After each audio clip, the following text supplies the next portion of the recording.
সম্মানিত সুধী, বসন্ত রোগ, যার বা যে ব্যক্তির বসন্ত রোগ হয়েছে ওই ব্যক্তির জন্য উচিত হলো এই আমল করা। প্রিয় ভাই, আমার এই বর্ণিত আমল যদি কেউ করে ইনশাল্লাহ অচিরে তার রোগ মুক্ত হয়ে যাবে। প্রথমে সে আক্রান্ত ব্যক্তি নিজে অথবা অন্য কারোর মাধ্যমে নীল রঙের একটি রশি নিবে।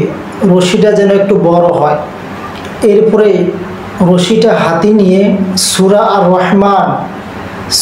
রহমান পড়বে। প্রিয় ভাই, যত জায়গায় ফাবি আইয়ি আলা ইরব্বিকুমা তুকাযিবান এই আয়াতে কারিমা আছে, এখানে আসে এই আয়াত পড়ে একটি গিট্টু দিবে আর গিট্টু বা গিরা দিয়ে দম করবে, অর্থাৎ ফু দিবে। এরপর সে পড়তে থাকবে। আবার যখন ফাবি আইয়ি আলা ইরব্বিকুমা তুকাযিবান এই আয়াতে কারিমায় আসবে, আবারও সে একটা গিরা দিবে আর গিরা দিয়ে ফু দিবে।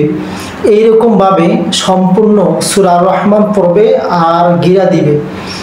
এরপরে গিরা দেওয়া সম্পূর্ণ হলে আক্রান্ত ব্যক্তি গলায় ঝুলিয়ে দিবে। আর যদি ভিকটিম যদি সে নিজেই হয় তাহলে নিজের গলায় নিজে সে ঝুলিয়ে রাখবে। ইনশাল্লাহ এই আমল করার কারণে তার রোগমুক্ত হয়ে যাবে।